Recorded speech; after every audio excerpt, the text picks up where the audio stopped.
त्याच्या खूप खूप शुभेच्छा.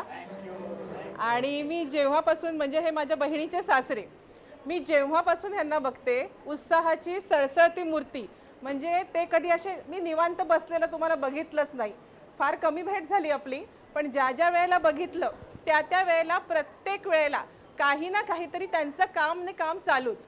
आणि त्यांचं एक सांगायचं म्हटलं तर एक उत्तम बाबा. म्हणजे मी प्रत्येक वेळेला बघितलंय की कौस्तुभला कुठच्या गोष्टीची तोंडातून काढायची खोटी, बाबा सदैव हजर. म्हणजे मला खूप अभिमान वाटतो तुमचा की तुम्ही माझ्या बहिणीचे सासरे आहात. आणि अजून एक म्हणजे आजोबा, आजोबांच्या रूपामध्ये मी त्यांना पाहिलं. असे आजोबा प्रत्येक नातवंडाला मिळू दे. राधा आणि मल्हार खूप लकी आहेत की त्यांना असे आजोबा मिळालेत. मी ज्या ज्या वेळेला पाहते मला दोन्हीकडून आजोबांचं तसं आजारीपणामुळे असं एवढं काही हे नाही मिळालं. पण बाबा म्हणजे खरंच आजोबा म्हणून इतके ग्रेट आहात ना की नातवंडांची काळजी घेणं. आणि नुसतं काळजी नाही, मनापासून त्यांच्या तोंडावरती मी पाहिलंय नातवंडांची काळजी. धडपडतायत तर बाबा त्याच्या आधीच पुढे जाणार. आई बाबांचं लक्ष नसेल तितका आजोबांचं लक्ष असतं. आणि त्यामुळेच दोन्ही नातवंडांना आजोबांची ओढ आहे. आता हे झालं घरातलं. त्यांचं बाहेरचं वावर मला तरी काय माहीत नाही आहे, पण तरी बाहेर पण त्यांचं खूप हेल्पफुल नेचर असेल.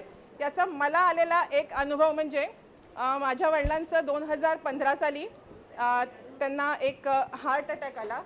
आणि त्यावेळेला एक मोठं ऑपरेशन झालं होतं. माझी आई गव्हर्नमेंट सर्वंट होती आणि तिने मेडिकल फाईल तयार केली होती. काही लाखांचं बिल झालं होतं. आईने सगळे कागदपत्र तयार केले, पण तिला तिच्या शाळेमध्ये सगळ्यांनी सांगितलं की कुठे मॅडम हे करताय, काही होणार नाही आहे, तुम्ही करा कागदपत्र, पैसे वगैरे तुम्हाला काही मिळणार नाही आहे.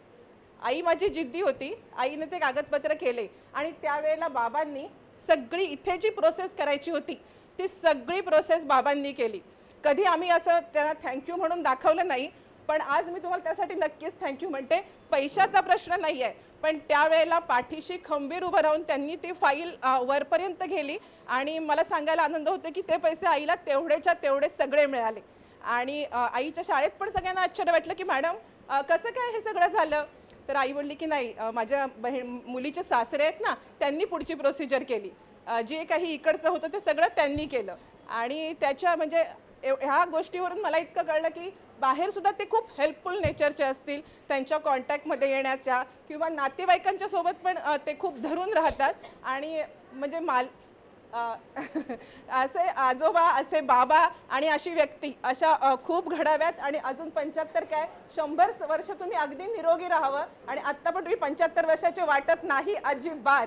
कुठच्याच ह्यांनी 75 वर्ष पूर्ण झालेत असं ते वाटतच नाही आहेत. इतके तरुण वाटत आहेत, तरुणाला लाजवेल इतकं त्यांचं उत्साह आहे. आणि पुन्हा एकदा त्यांना वाढदिवसाच्या खूप खूप शुभेच्छा आणि निरोगी आयुष्य याच्या पुढे लाभावं ही ईश्वरचरणी प्रार्थना. थँक्यू.